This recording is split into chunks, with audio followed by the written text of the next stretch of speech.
All right, now let's move on to the NBN, because that was a big story this week. They kind of just came a little late, even though it came before the first anniversary of the downfall of Kevin Rudd. It came a little late for the media. It tends to jump the gun on these things these days, but significant breakthrough. It is a big breakthrough. They've been looking for this for a long time, and it was welcome timing for Julia Gillard, having something positive to say. We've achieved this agreement, having the sort of weird dueling press conferences with Telstra and Optus to underline the issue of competition, I suppose. But it was a good thing for her. It does put the opposition in a slightly more difficult position making its arguments. I'm told that they are still talking about doing it a different way. They're not necessarily saying, as she suggested, we'll rip the cables out of the ground, but they are saying they would have to renegotiate with Telstra. They would be looking for a cheaper option, and they think that's some kind of a hybrid of fibre to the node rather than fibre to the home, and maybe using some of that old copper network.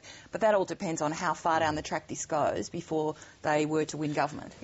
Yeah, politically it was symbolic. I mean, all the focus of the anniversary was on the things that hadn't been done. Like the three policy priorities that were still in various forms of progress or otherwise. And so it was. I thought it was a smart way to mark the anniversary by going, well, here's this great big bloody thing we've been doing, and it's on track, and everyone's forgotten about that. So, okay, they're entitled to do that. It's one of the successes, don't you? Yeah, it's one of the few things they can point to that is popular. I mean, everyone wants fast broadband, and so the NBN, I think, is still something that's popular for the government to talk about.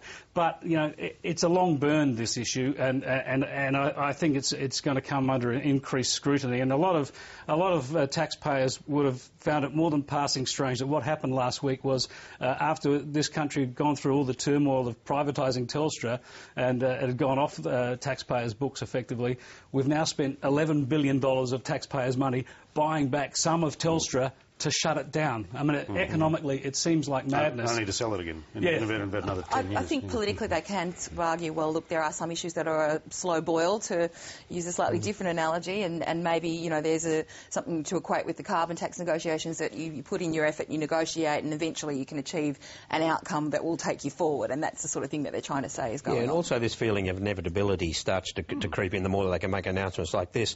And if you listen to Malcolm Turnbull on AM, again, it seems to have an impact in that sense. Have a listen to Malcolm Turnbull.